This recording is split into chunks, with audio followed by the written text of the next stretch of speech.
Hey everybody, Bully here for the weekly news recap for the 15th to the 21st of July 2024. Started a little bit later today. Somebody had the gall to invite me to a free lunch, so I wasn't going to say no to that, right? Anyway, so what was happening this week? So into our updates section, we were talking about MEO. It was this game that was teased by Nintendo last week of this kind of creepy looking guy. He had like a bag on his head, had a smiley face drawn on it. It was all meant to be kind of a horror vibe to it. This has now been revealed as a new entry in the Famicom Detective Club series, which is a game series going all the way back to the Famicom. So that's quite a while, 30 years as it just says in the trailer. I'm going to skip ahead a little bit. This is what the original game was like. It's like a visual novel detective type game. And then the new game, it's just kind of like an update on that kind of stuff. So it's still a type of visual novel detective type thing. So not Bloober Team, as a lot of the internet seem to believe.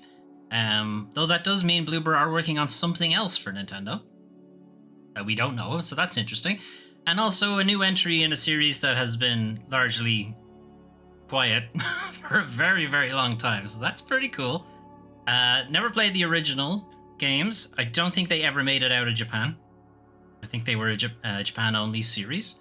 So it would be interesting to see if they'll remaster those as well, the originals.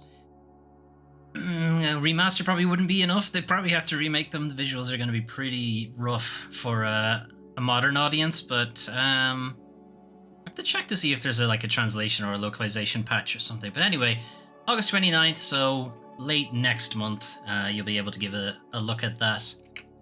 Obviously exclusive to Nintendo Switch. Casting of Frank Stone. There was a... What's the word? There was like a press showcase by the Dead by Daylight people showing off various Dead by Daylight things. Amongst them, Lara Croft is a new survivor that you can play as in the main game. And then the casting of Frank Stone, they showed off a little bit more of that. There's also a release date appended to it, so it's September, I think? September 8th, I think is what they're going for. This trailer giving you a bit more of the grindcore vibe that they're going for. Not grindcore, what's the word? It's not grindcore. that's music. What am I thinking of? I don't know, like really old, kind of shitty 70s films. That's kind of the vibe they're going for with this anyway. September 3rd, there you go. You'll have the regular and the deluxe edition. The deluxe edition has some fancy extra things for Dead by Daylight if you also play that as well. There's like, I don't know, some cosmetics I think, and then there's some currency for the game as well, something like that. Anyway. So announced by Devolver Digital, and the developers behind something. Maybe it's in the... Is it in this? It's not. Okay. I don't know. Olija. That's what it is. So these are the developers behind a game called Olija, which is kind of a Metroidvania thing where you had this kind of special spear that you could kind of maneuver around the environment. It had a bunch of special powers associated with it. It was really cool. I actually quite liked the game. It's just way too hard. Four Strike has got a little bit of seafood to it, which is, kind of plainly obvious. So the idea is you're presented with a combat scenario. You are given as many tries to practice it as much as you want.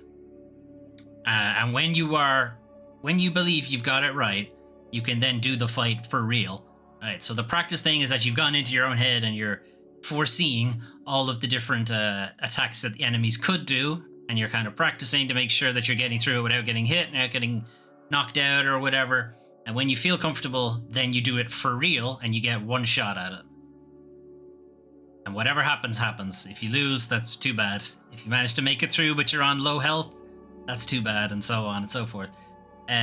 So it's a pretty interesting idea. It's clearly going to have like a roguelike element to it. No release date or anything like that for it just yet.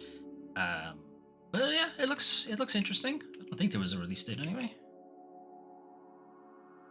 Okay, moving on. Just Crow things. This was shown off during one of the other Summer Game Fest things. The idea with just crow things is kind of the same deal of Untitled Goose Game. Only now you're a crow, and you're just kind of a dick to everybody, more or less. You've got a bunch of things to take care of in these various environments. Some of them are doing races, some of them are shitting on a number of people, or eating something awful and then shitting on them so that it does something different. There's one, so like if you eat ice cream first and then poop, you like freeze people and stuff like that. I played the demo of it. It was a bit ropey, a bit glitchy, but ultimately it's quite fun. I think you know, if you don't take it too seriously, I think it can be a lot of fun. But don't be expecting anything particularly well put together, I suppose. Anyway, that's coming out mid next month. And then 45 caliber Parabellum Bloodhound. No, that's not one. That's the button. So this was teased, I think, 2 weeks ago. So this is the same developers behind Valhalla, kind of bartending action game. From what you can see in this trailer, you may not be familiar with, but this has a lot of Parasite Eve going on. Parasite Eve was a kind of in-between game for Squaresoft at the time. So they had just finished Final Fantasy VII. They were in between before they were starting to make Final Fantasy VIII.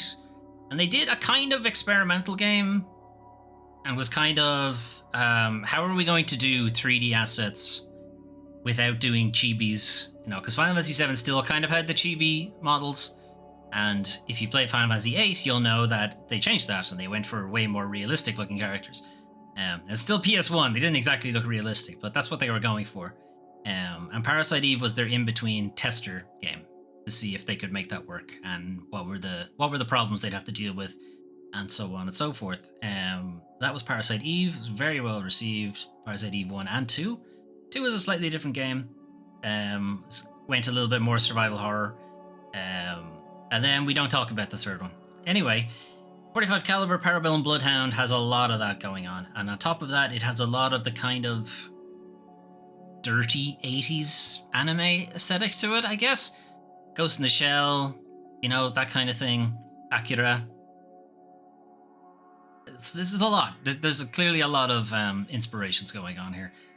No release date or whatever, any release window, nothing like that. This is more of a, hey, this is what we're working on. Get excited.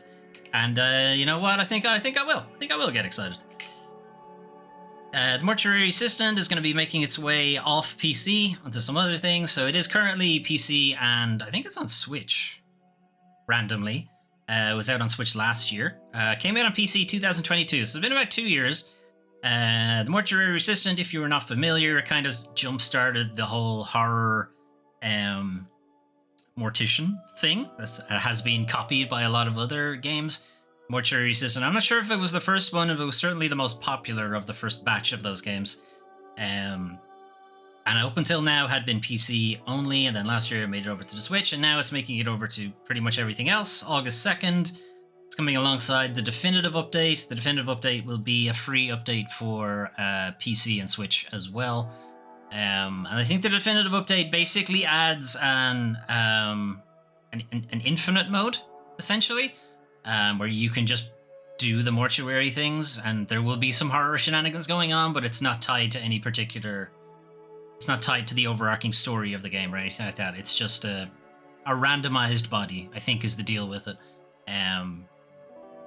Anyway, it was a good game. If you have not had a chance to play it, now, well, you have fewer excuses to avoid it now, I guess.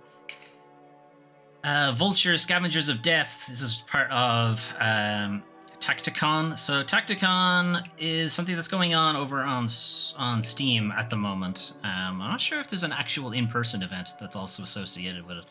It's mostly based around tactics games. Anyway, Vultures... I've already forgotten the fucking game is called. Vulture, Scavengers of Death. We saw this at... I don't know if it was a Summer Games Fest thing. It might have been earlier than that. But what really... It looked really interesting is because it looked like an isometric Resident Evil, basically. So the game has obviously been worked on since. We're seeing a lot more of how the combat works, and the combat is a lot closer to more of a tactics game. You know, you have movement points and you can only move so far in one turn. You can only take one action per turn, that kind of thing. And then you have to wait for your enemies to do their stuff and so on. But it's all wrapped up around survival horror tropes. So it's still got a lot of Resident Evil in it. You're obviously not hearing it here, but in the trailer, there's a lot of sound effects that feel like they're lifted directly out of Resident Evil.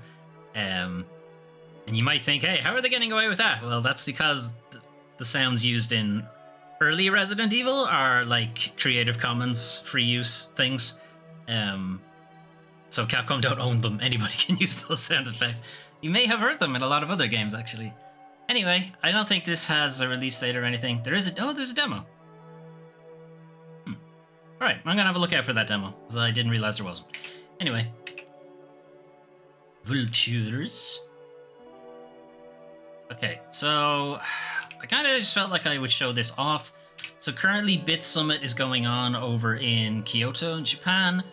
Bit Summit it's kind of the prelude to Tokyo Game Show. Tokyo Game Show will happen next month, I think. I think Tokyo Game Show is end of August, early September. That's usually when it happens. And Tokyo Game Show is typically for big publishers. Well, you'll probably see the likes of Capcom over there, Sony, Nintendo, maybe Xbox might possibly make its way over there, but I doubt it somehow. Actually, I think Sony said they weren't going to be at TGS. Maybe it will just be Nintendo. Anyway, no.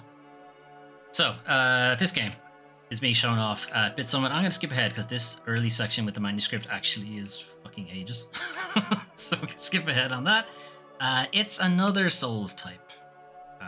Another ancient / feudal Asia thing.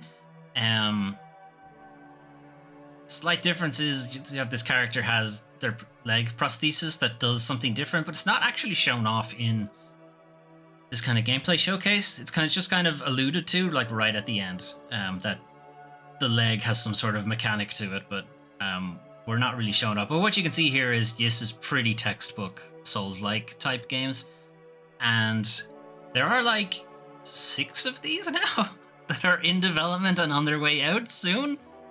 Like, I'm trying to think of all of them. We have Black Myth Wukong is out pretty soon. It's out next month.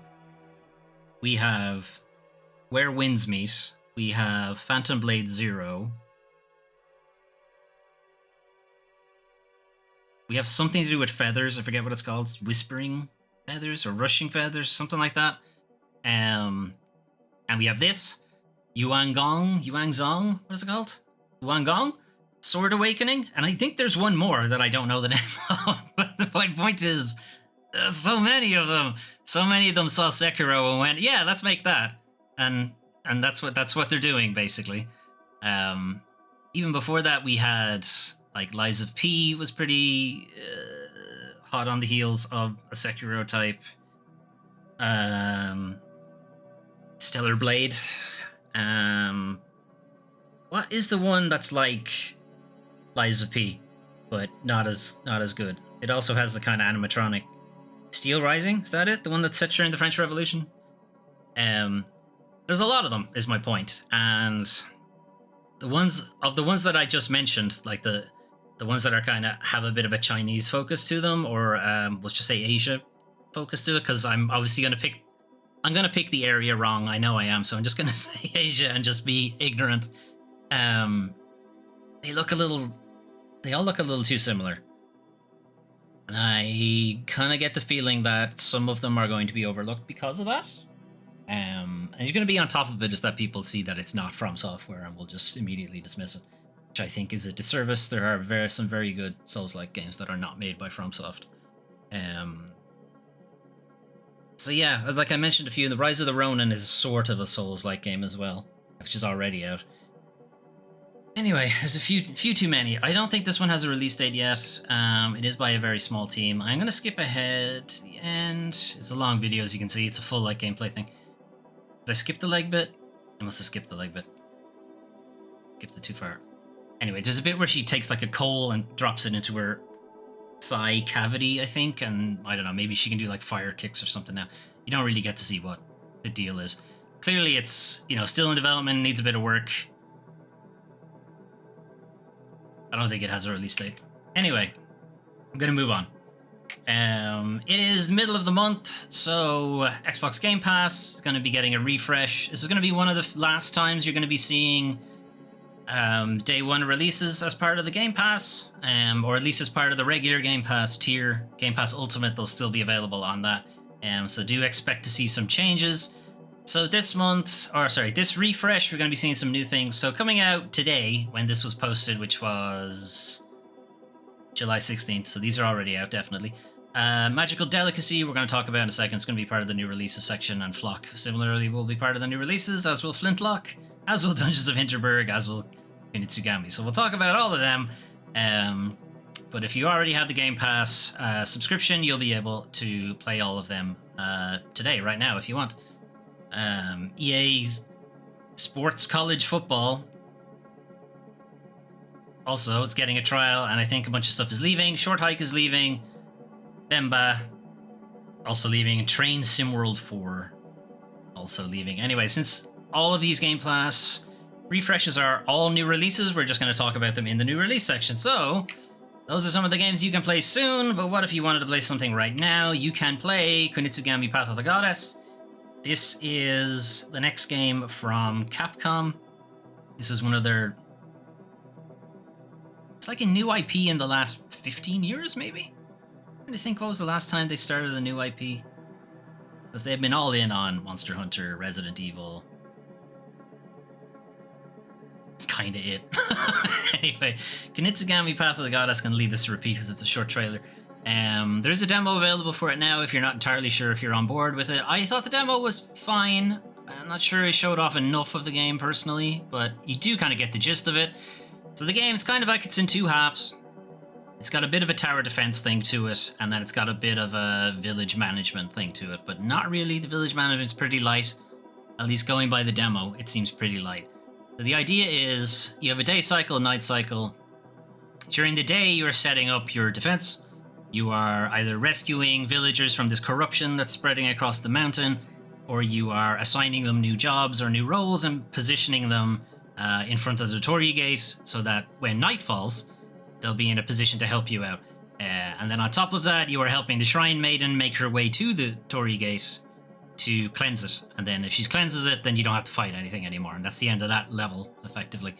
So the idea is to get the Shrine Maiden from the start of the level to the end of the level in as few night cycles as possible, while keeping everybody alive and making sure you're not expending too many resources and so on.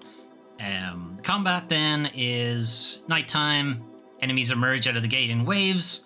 You're gonna hope that you have your villagers set up in, a decent overlapping thing where they can tackle enemies and keep everybody alive and make sure there's a defense and nobody gets overwhelmed.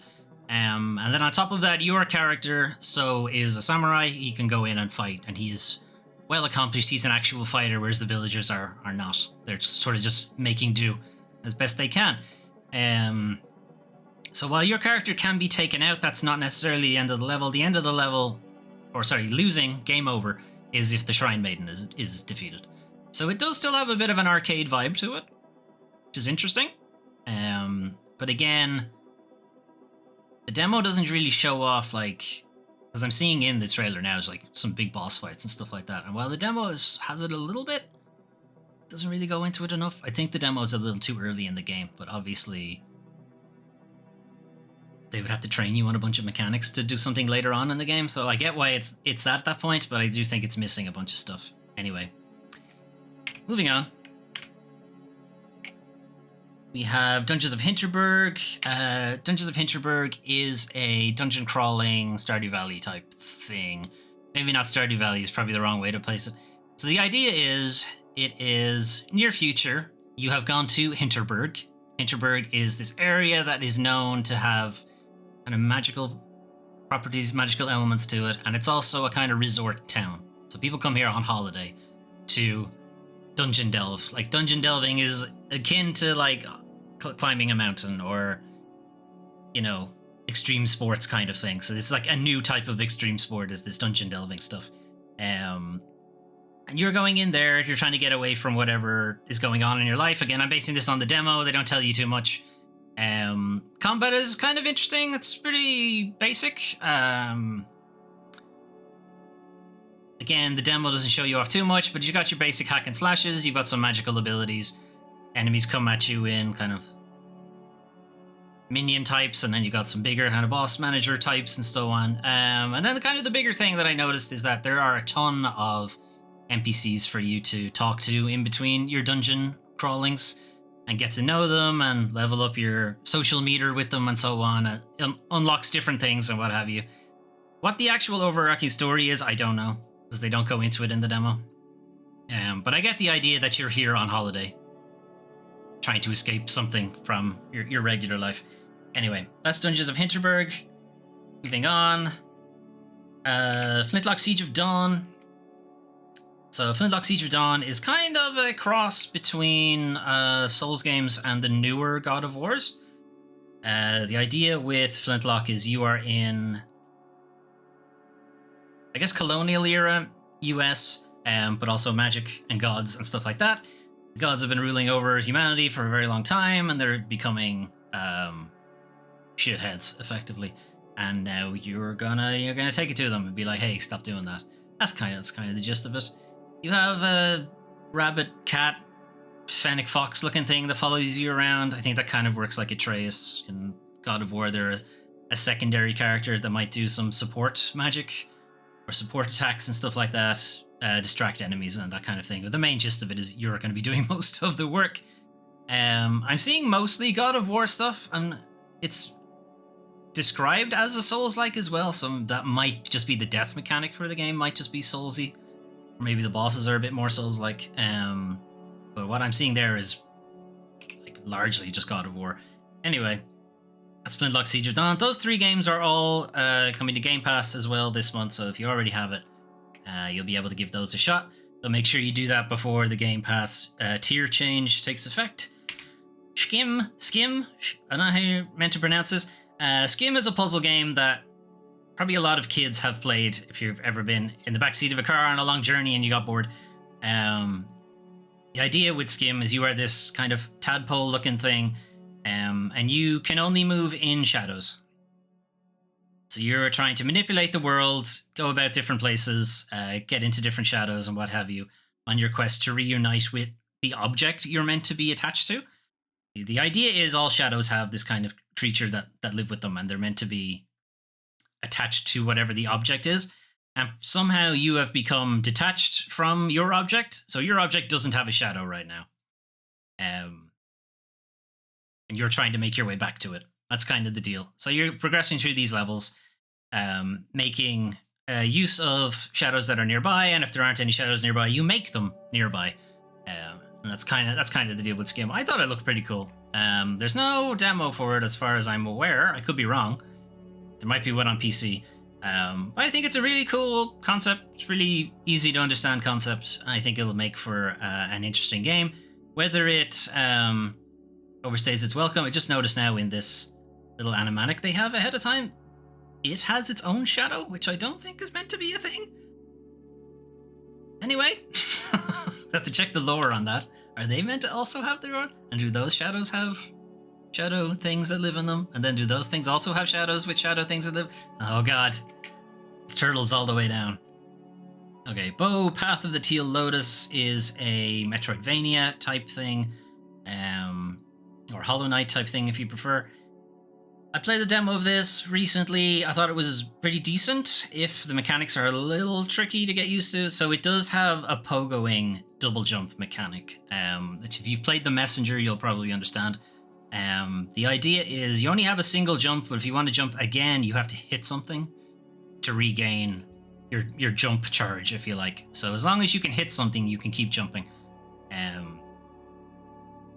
And that makes sense in concept. I just say it to you. You sure that makes sense?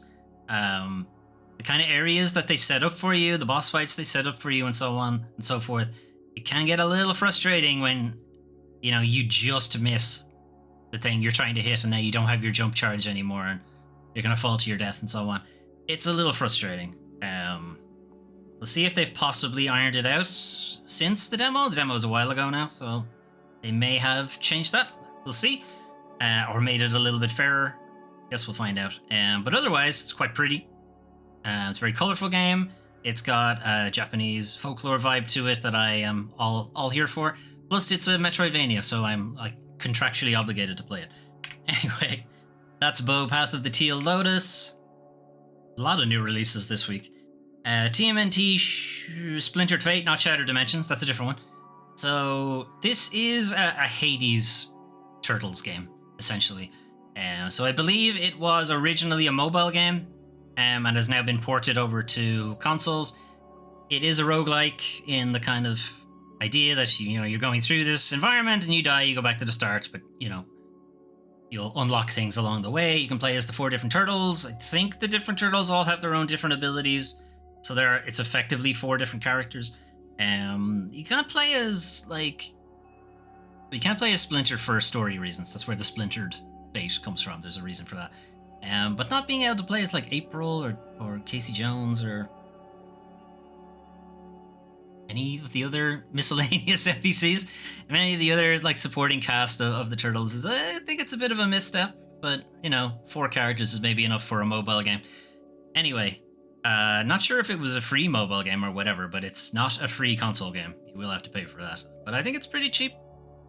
Anyway, it's co-op, couch co-op, or non-couch co-op if you prefer. That's pretty good. Anyway, moving on. No One Wants to Die. This is from some ex-developers of CD Projekt Red, and I think some former Deus Ex people. Nobody Wants to Die was shown off Game Awards, maybe? I don't think it was Summer Game Fest. I think it was earlier than that. So the idea with Nobody Wants to Die, it is retro future, neo-noir, cyberpunky kind of situation. The title alludes to the fact that people are essentially immortal now. Whatever technology that is at the core of this particular civilization has made it so that people can, if they want to, not die. They can just pay to live forever. This is obviously going to be a situation where the rich are constantly in power and, just gaining wealth over and over and over and so on. It's going to be an issue. And the poor who can't afford it, obviously, are going to be left behind and that kind of thing. Nobody Wants to Die, then, is a detective game kind of set in that kind of universe. This mechanic that it uses has got this kind of time rewinding feature to it. So you can go back and forth in like a crime scene and see what it was like before the crime, see what it was like after the crime, or what have you. It's got a lot of Observer to it, which we played on the channel recently, or not recently at all. It was like one of the first games we played on the channel. One of the first games we did live streams of. Anyway, this channel's been going on for a long time. I've only started streaming recently, I suppose. But it's got a lot of Observer to it. It's got a lot of this great imagery, really nice, just environments and sets. Everything just looks really nice, even if it's, kind of horrible what's going on, but it looks really good. So we are probably going to play this on the channel at some point. You can probably see it under my face now. It's in the coming soon section, so we will get to it at some point. It may or may not be the next Foley Fable. But that is the plan for that. On the other hand, you could just play it yourself now if you wanted to. Magical Delicacy is another thing that's coming to Game Pass. Magical Delicacy is a kind of cooking... It's kind of a cooking Metroidvania kind of thing. So it's kind of like a half and half. So again, you have the one half of the game where you are newly arrived to the village person. You are, setting about cooking things, growing your own stuff, and making new and interesting dishes for people to try out, getting to know the townspeople and what have you. And then the second half of the game is how you get your more esoteric ingredients. You're going to have to go hunting for them. I'm not sure if it's shown off in the game. Or in the trailer, rather. But there is a bit of a dungeon element to it, but I don't think it's... You're not going all in on combat and stuff like that. It's not that level of it. But I do think there is some kind of platforming hazard element to the game. Not entirely sure. You might have to check that one out yourselves. All right. Anyway, moving on. Flock is latest game from those people. But what was the last game they made? Is it in this? Right, this one's not coming to me. The last one came to me. This one's not coming to me. Anyway, Flock is a pretty chill game. The idea is you are taking your herd of sheep about this different areas, and you're leaving them to graze. And as they're going off to graze, you're going off looking for these kind of more mysterious creatures that will eventually build up your flock of creatures. I don't think there's any particular reason to do it other than it's an option. But that's kind of the deal with the game. It's meant to be kind of just chill exploration kind of thing, finding these guys, befriending them. They become part of your flock, and they just kind of just follow you around otherwise. Yeah, and let's see this entire like game to it necessarily. It's just tend to your sheep, and then while your sheep are busy grazing, you go off and find these guys and come back to your sheep. Are they finished grazing? Cool. And you're gonna take them somewhere else and just kind of chill out, have fun, flying around this colorful area. You could do it in co-op with other people. You can all have their own different flocks. You'll have like different unique variations and stuff like that. And you have the sheep eating stuff. I think the deal is once they're finished eating here, you're meant to move them on, and then whatever you can find to add to your flock in between. As I said, it's really more of a chill type game. It's not really... Calling it a game feels wrong. It's really more like a relaxation tool, if anything. Anyway, moving on. Gestalt, Steam and Cinder is another Metroidvania, so I'm obviously going to have to play it. It's got a bit of a steampunk vibe to it. There's nothing... Like, it's not doing anything that you don't see in a lot of Metroidvanias. There's certainly more modern Metroidvanias, but it looks good. You know, it's colorful, it's fluid, there's a lot going on. Pixel art is really nice. Yeah, I'm here for it. Plus, as I said, it's a Metroidvania. I'm going to play it. Anyway, as far as I'm aware, this is PC only for now. I think there might be a Switch version. It's not on PlayStation and Xbox anyway, I know that. Maybe it says it at the end of the trailer. I skipped too far. Just out now, alright. I feel like it's just a PC only type thing then. Anyway. Right, unfortunately though, it is now time to talk about the worst part of video games. The video game industry. So, what's going on in the video game industry? So, the FTC accused Microsoft of breaking promise not to raise Game Pass prices after Activision a Blizzard deal. So, the FTC, US Federal Trade Commission, have sent a letter to somebody. Letter. Who did they address it to? Court of Appeals. That's who it was. Okay.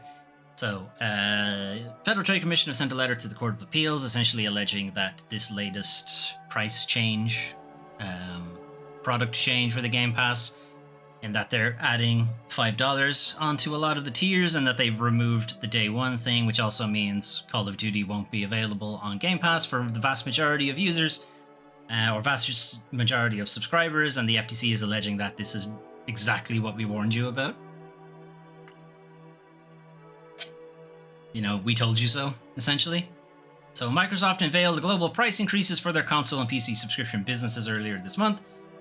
It effectively just adds a $5 to everything, and the Game Pass console tier is going away. It's being replaced with Game Pass Standard, and they are removing the day one games from that tier. If you want to also now avail of the day one new releases, you'll have to upgrade to the Game Pass Ultimate, which I think is another $10 on top of it.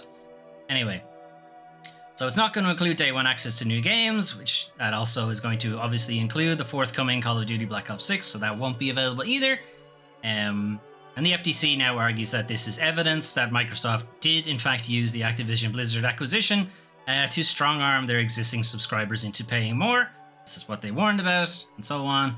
The pricing changes as a straightforward exercise in enshittification. The FTC called the Game Pass Standard a degraded product. It forces console Game Pass users to upgrade to Ultimate to get access to the same games. This is product degradation. Removing the most valuable games from Microsoft's new services combined with price increases for existing users is exactly the sort of consumer harm from the merger the FTC had alleged. Discontinuing the console tier will happen shortly before releasing COD's newest game. Of course it will, because that's exactly why they're doing it. The letter also points out the price jump is inconsistent, a statement Microsoft made last year that Game Pass wouldn't get more expensive after the Activision Blizzard game joined the roster, which it quite clearly has. For Microsoft's part, they're saying that this isn't because of the merger, this was a completely different reason that we raised the price, which, to be honest, is probably true, because I'd say they've been looking to an excuse to raise the price for a while now, and they just... unfortunate timing. Or fortunate timing, I guess. Somebody went, hey, Call of Duty's out soon. We should probably do something about that, right? Anyway, Microsoft argued at the time that the acquisition would benefit consumers by making Call of Duty available on Microsoft's Game Pass on the day it is released on console, with no price increase for the service based on the acquisition. Again, this is Microsoft trying to say it's not based on the acquisition, we were going to do this anyway. Semantics? I don't think so. Anyway, that it would be available on Nintendo, other services that allow cloud streaming, etc., etc. And you could say they're technically true, you just have to upgrade to the Game Pass Ultimate now. Which is a price increase, which they said there wouldn't be, which there quite plainly is. Microsoft price increases and product degradation combined with Microsoft's reduced investments in output and project quality, via employee layoffs and shuttering of studios and so on and so forth, all the hallmarks of a firm exercising market power post-merger. So the FTC coming out there being like, we told you so, it's probably time to revisit this merger, etc. Microsoft did come back, but their response was no. That's basically, that was the gist of their response. I don't think anybody's buying it. We'll see what comes of that, but at this point, the merger's happened. It's unlikely they'll force them to unmerge, considering all the layoffs that went through as well, because it would leave Activision in a very poor state. So chances are this will just be a throw money at it and make it go away. Anyway, some better news. Bethesda workers vote to become first Microsoft game studio to fully unionize. Fully unionize here meaning that basically every department of the studio has union representation, or has the option for union representation. Up until now, it had just been testing and QA, but now it's also going to involve artists, engineers, programmers, designers, and then presumably HR, admin, management, although they might come under a different umbrella, who knows. So they've either signed union authorization card or have indicated they wish to have union representation. Microsoft has recognized the union, so we should be good. We shouldn't have to go through workers' trade court or anything like that. Majority of developers of Bethesda Game Studios Dallas and Rockville and Austin are ecstatic to announce the formation of our new union with the Communication Workers of America, which is essentially what all of the other video game unions have been umbrellaed under. They're a pretty big tent workers union at this point. They're calling themselves One BGS USA, which sure looks like bugs to me. Because every time I see it, I just see bugs. Which obviously is not what they're going for, but Bethesda and One Bugs USA just sounds like... it sounds too funny.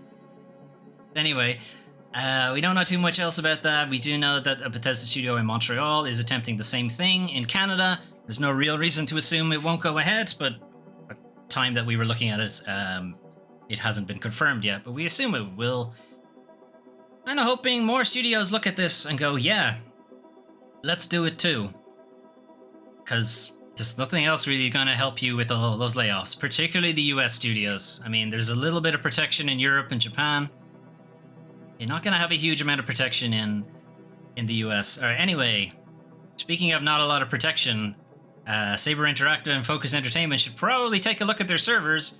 They're disheartened by Warhammer 40k Space Marine 2 leak. It's disheartening that many of the surprises we worked to keep secret were spoiled. So this is news that a unfinished build of Space Marine 2 has been circulating online. Like 1 or 2 months ahead of the game being released. It's releasing in September at some point. So in a joint statement, the company said they were touched by the overwhelming support that they had received, and they asked fans to try to avoid this unfinished build and to not spoil the game for those excited to experience it. So they are saying that this build circulating is almost a year old. How much work almost is doing there, we don't know. Is 1 month ago almost a year old? I mean, is it 11 months old? Is it 10 months old? 9 months? 8 months? What's almost a year old? I don't know. And is not representative of the completed game's quality. I mean, I would probably say that because I don't think the game went gold until recently. But But yeah, Space Marine 2 released on September 9th, so you don't have to wait too long if you really, really want to play the game. Just wait. Just don't be a dick about it. All right. Anyway, obviously that's not great for the developer, and it's completely not their fault. Don't know where exactly they got the build from, where it leaked from. Did it leak from a platform certification thing? They have to get their game certified through PlayStation, through Xbox, through Nintendo. Well, I don't think it's on Nintendo, but if you want to have your game on PlayStation 4, PlayStation 5, Xbox One, Xbox Series, whatever, you do have to go through a certification process that obviously requires that you submit a build of the game to the platform. So that's one way they could get it. The other way they could get it is obviously if they have a beta channel, which they did cancel their beta a while ago. Just wondering now, is this why they cancelled it? Possibly. Be interesting to know that. Was the game actually like fully downloadable as part of the beta and they just didn't realize it? And that's why they cancelled the beta, because they were going to end up exposing it to even more people. We probably will never know, but it's I don't know, it's possible. But obviously it's not great, and potentially could impact sales, which obviously could impact then the developers, people working on it, whatever, engineers, artists, and so on, testing a QA who are all working on it. Game might do as well. Saber Interactive and Focus are somewhat independent at this point. They're not owned by Embracer anymore. So this could hit the funding of the studio, which, it's not great.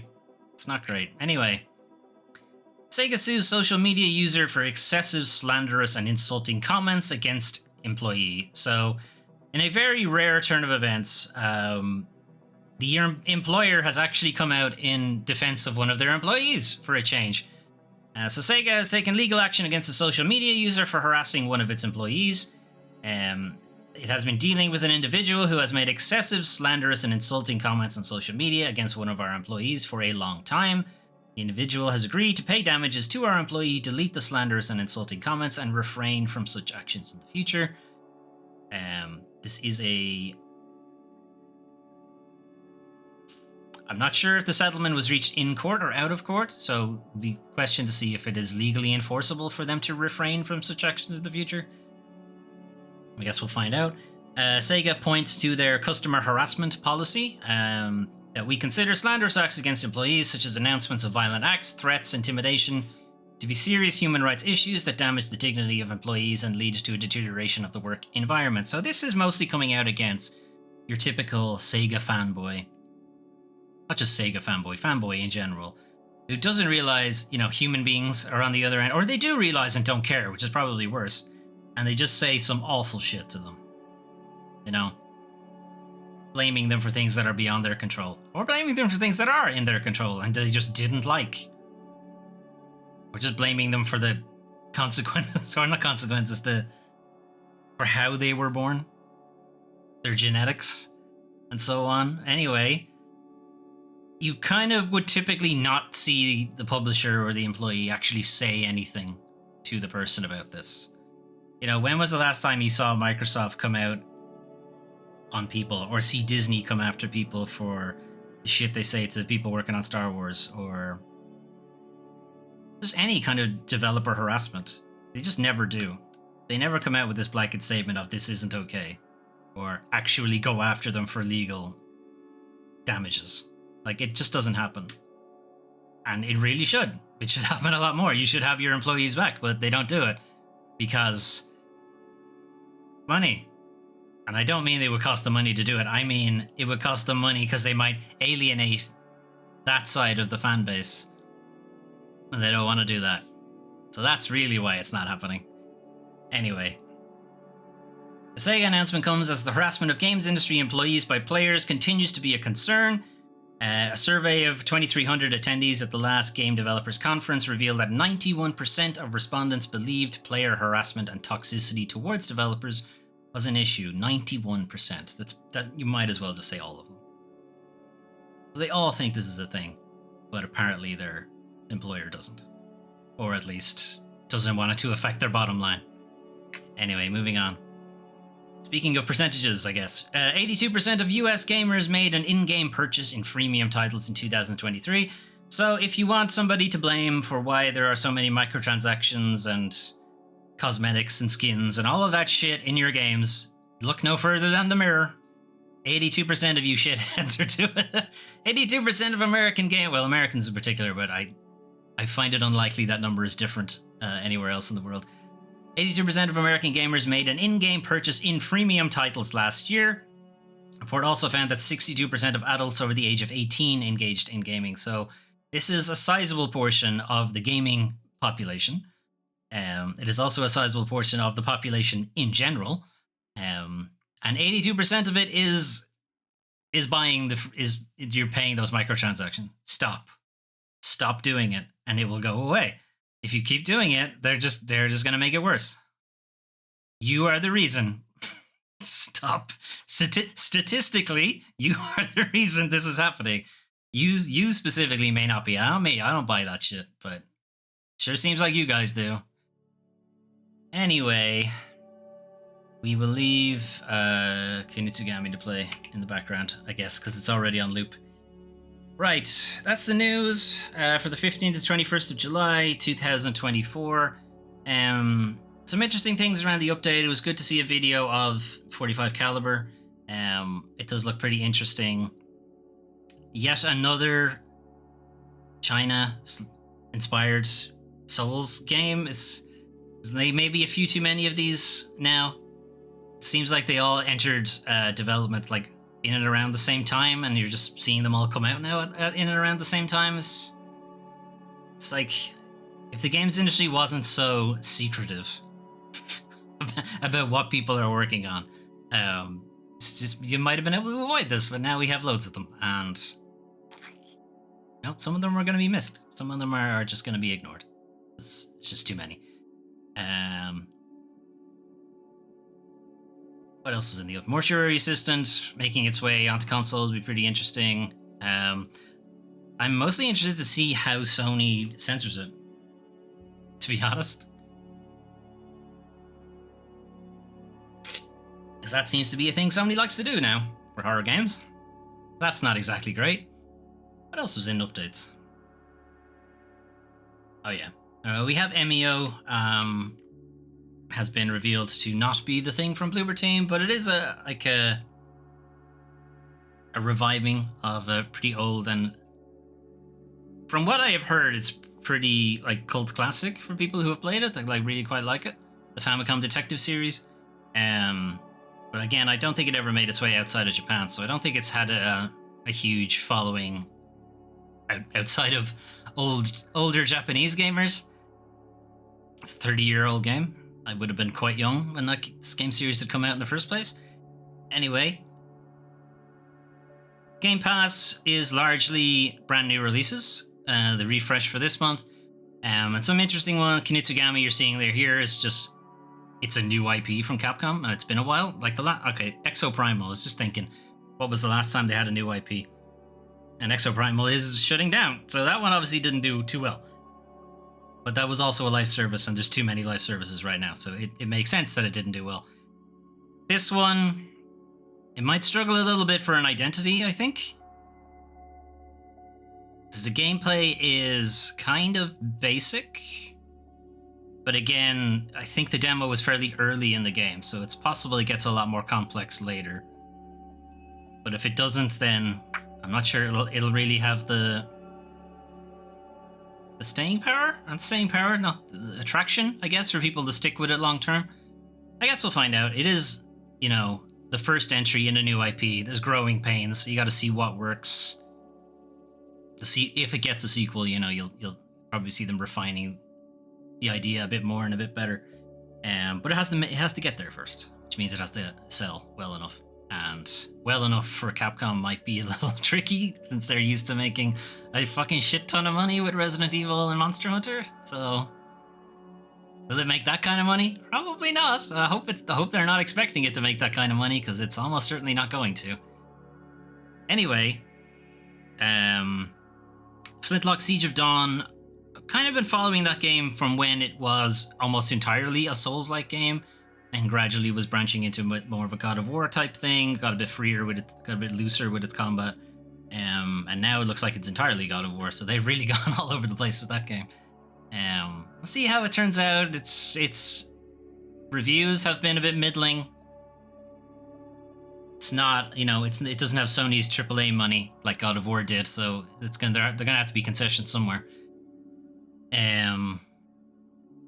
Dungeons of Hinterberg, the demo, I was intrigued, but I'm not like dying to play it. Like I was intrigued by it, but I wasn't, massively impressed by the combat. And I guess it's because it's not necessarily trying to be a full combat game. It's really more of an exploration type thing. So I don't know. I might be expecting a different game from it than what it is. This might be the issue. Nobody Wants to Die. Again, it looks like it's going to be an Observer type thing. I couldn't necessarily say Observer is like an amazing game. Like there are definitely elements to it that I quite liked. It's visually very impressive. Its story is a bit grim, and whatever message it's trying to tell you is not a good one. I don't think they come away with a great message either, to be honest. But this isn't Bloober Team. It's a different team. So same concept, same type of game, but handled by hopefully people with a bit more nuance and subtlety in their storytelling. Anyway, we'll see, because we will be playing it on the channel later. Over on industry bullshit, the FTC saying "I told you so." I mean, was anyone really not necessarily shocked that Microsoft are being silly buggers? Because just it's Microsoft. That's what they do. There's a reason why they're at the top of at least enterprise software and lots of other things. Anyway, can't necessarily be shocked about that.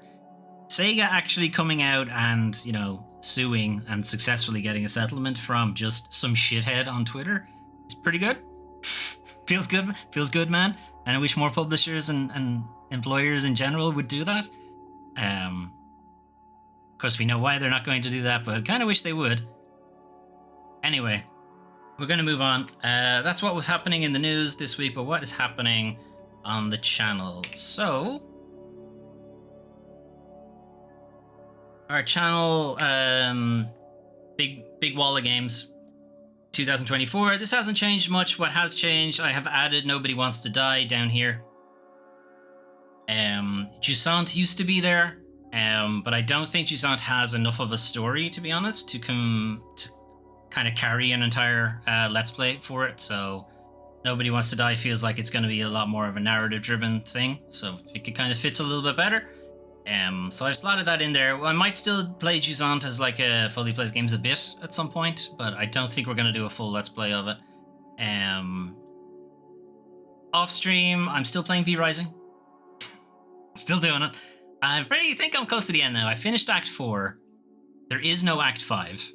So I'm mostly now in kind of endgame / post-game stuff. So I'm not going to go into it if you haven't, because this is almost certainly super spoiler territory. So I'm not gonna go into it. But I've essentially found now all the materials and technology and whatever to make things and make the best equipment or find the best equipment and all of that kind of stuff. So it's mostly just the last handful of things. And I'll be done, I think, at that point. And then I gotta find another game to throw 100 hours into, I guess. Anyway, schedule for this week. I didn't get a lot of streaming done last week. That's on me. And I didn't get a lot of streaming done the week before that either. And I don't know. I don't know what to tell you guys. Depression is a bollocks. It's just the best way to put it, especially in the evenings. That's when it hits me the hardest. It's like just in between the times where I take my medicine.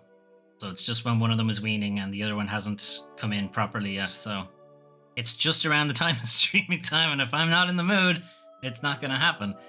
Hopefully things will go a little better this week. Anyway, so Tuesday, Final Fantasy V. We are now in the merged world of Final Fantasy V, so we're coming close to the end of that game. System Shock I had intended to start last week. Obviously we didn't get around to it, so try to start it this week instead. Resi 5 we're going to double up on because it's been a while since I've done a stream of it. I'm going to try to catch up a little bit on that series. Friday, no stream. I will probably be playing D&D. this week, so we'll see. It's my intention, anyway, is to play D&D with the gang this week. And then we'll be back around on Sunday to the weekly news recap, which is the show you are watching right now. Well, thanks for watching. So Tuesday, Final Fantasy V. Thursday, Saturday, Resident Evil 5. Wednesday, System Shock Remake. That'll be a brand new Let's Play. I'm going to try to play the entirety of that game anyway. And then no stream on Friday, because probably D&D, or, just I'm depressed. It just might not happen anyway, regardless.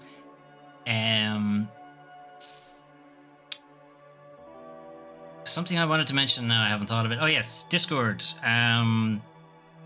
Do feel free to join the Discord if you want. It is obviously a little bit quiet because the channel itself is kind of quiet. If you want to, though, you're more than happy to hang out there. We can talk about the games if you want. We can talk about anything, really. It's just a chance for people to hang out, community, something to not rally behind, something to gather around. Think of it as a water cooler, I suppose. Anyway, Discord link is in the description if you're watching this on YouTube, and if you're watching it on Discord, just type !Discord into the chat, and it'll get you what you want there. Right, I am going to head off. I'll be back on Tuesday for Final Fantasy V, but until then, have a good rest of your day, or your evening, or your morning, or whatever it is you're doing. And I will see you then, hopefully. Bye-bye.